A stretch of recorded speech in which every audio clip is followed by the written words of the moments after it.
Joining me now to break this all down is Fox News contributor Joe Concha. Joe, thanks for joining me on this, well, very slow news day that we're having in the United States. Tell me, what the hell is going on with Donald Trump and Elon Musk? I think no one can tell you what's going on with Elon Musk and Donald Trump at this point. I was at Mar-a-Lago New Year's Eve, and I saw these two men sitting next to each other at the president's table. And they were talking nonstop. They seemed to get along so well, not just in private, but in public as well. They seem to have the same mission in terms of cutting waste, fraud, and corruption from the U.S. government. It exists in every government, basically, especially here. And then this just kind of came out of nowhere, quite frankly. Elon Musk, in terms of being a temporary employee of the government, leaves and suddenly started doing interviews where he was sort of kind of insulting, or not insulting, at least criticizing the administration. And then suddenly on social media over the last 2 days just exploded completely, where at one point he's accusing Donald Trump of being in the Epstein files. So this is not something that I think could be repaired at this point. The question is, can Donald Trump get his big, beautiful bill over the finish line to his desk? And Elon Musk, I guess, I just don't know. I wish I could tell you what's going on, but no one knows what's going on at this point. Well, look, I know, and we're all just sort of speculating here, but two things I find really fascinating here. Number one, and we all know that Donald Trump sometimes has personality clashes with people, but very often he initiates those. This is a case, though, where it seems like, looking through the timeline, Elon Musk very much provoked this fight, and I'm thinking that just when it comes to the nature of money versus power, he may have the money, but Donald Trump has the power, and some of this stuff that he's been doing, I think, he's maybe cut himself a bit loose, even though he's got a fair point about this fiscal state of the United States. Yeah, that's the thing here. Usually you hit Donald Trump, it's an immediate counterpunch. In this case, it took days before Trump responded. And really, I mean, Musk was just egging as far as a bunch of stuff, again, on social media, which were very personal, very snarky. And you would think the men hated each other their whole lives. But Trump finally had to respond. But he almost looks like the adult here to this point compared to Musk, as far as what exactly he's trying to communicate here. And I'm talking about Elon Musk, because, yeah, everybody thinks that we could cut more in spending, but you can't pass a bill with the minorities that the majorities, I should say, Republicans have in the House and the Senate, which are very, very slim. In order to pass this, what Elon Musk wants is not based in reality. Politics is the possibility of the possible, right? In other words, you have to be able to live in a pragmatic world in order to say, okay, we want to cut all these things, but also have tax cuts. Well, you can't have both. In this case, Donald Trump wants growth. As far as like the deficit, that's something different altogether. But I think Elon Musk is definitely looking like he's in the wrong here. And the fact that he doesn't have a plan that he's offering up himself says a lot about what this argument's about. Well, I mean, and that's right, Joe. I mean, Elon Musk did spend all of that time, the 130 days, running DOGE. And, he found a lot of things, he cut a lot of things, but, ultimately it hasn't produced anywhere near the sort of savings that were promised to us all when he came in and he was given that commission. Yeah, he wanted $1 trillion in cuts.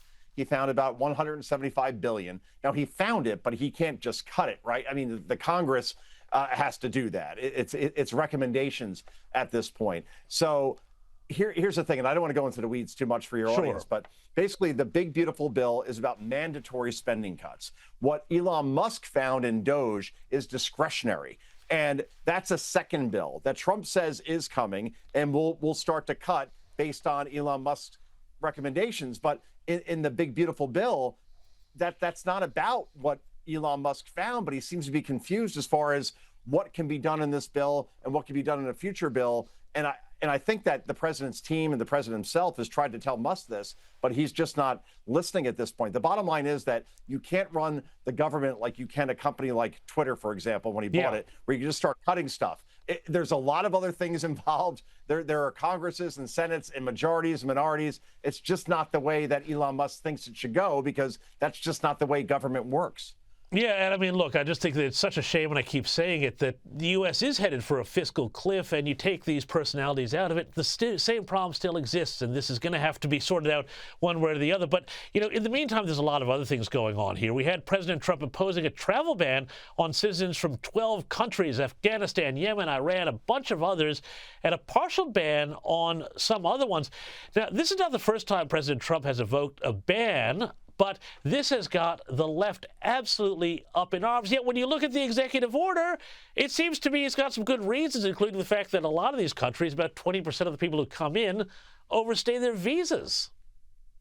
Yes, exactly. And we saw that recently in Boulder, Colorado, where a man who overstayed his visa from Egypt then got 2 work permits through the Biden administration, then declared asylum, which means you get to stay longer because the system's so overwhelmed it can't hear your case for years, and then carried out what looked like a reenactment of the Holocaust, where he literally tried to light elderly Jews on fire who were just gathering to call for the release of Israeli hostages from Gaza who have been there since October 7th of 2023. And this guy goes in and basically throws Molotov cocktails at them and tries to murder them. So that's Trump's point, that we can't have people from countries that come in here on work visas or visit visas, and then they overstay their welcome. And something like 40% of people who have visas overstay their welcome, end up staying in the country altogether. And many of those countries are hostile to the United States. So as far as the way the American people see this,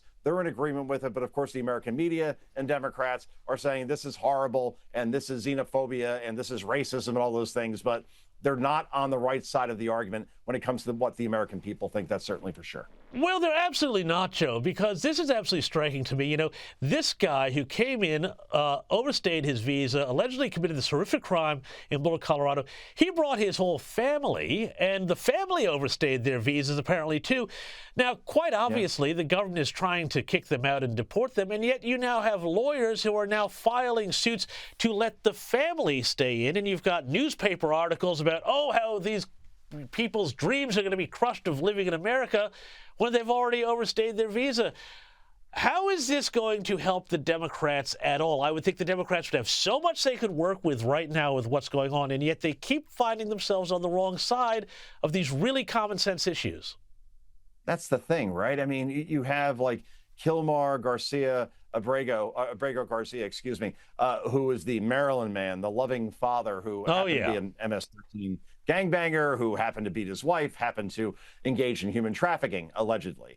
And you have Democratic lawmakers going down to El Salvador to have margaritas with these people. It's amazing how they are trying to protect the people that are here illegally and committing crimes over the people that they're supposed to protect, which are people who are here legally and not committing crimes. So again, forget 80-20 issue. This is like a 99-1 issue in terms of 99% of people think that violent criminals who are here in the U.S. illegally should be gone, and the other 1% say no, and those 1% are probably drunk. Joe Concha, going to have to leave it there. Thanks so much for joining me. I'll let you go get one of those margaritas, but not with an MS-13 member. Oh, not tonight, but thank you. I appreciate that. Have a good night.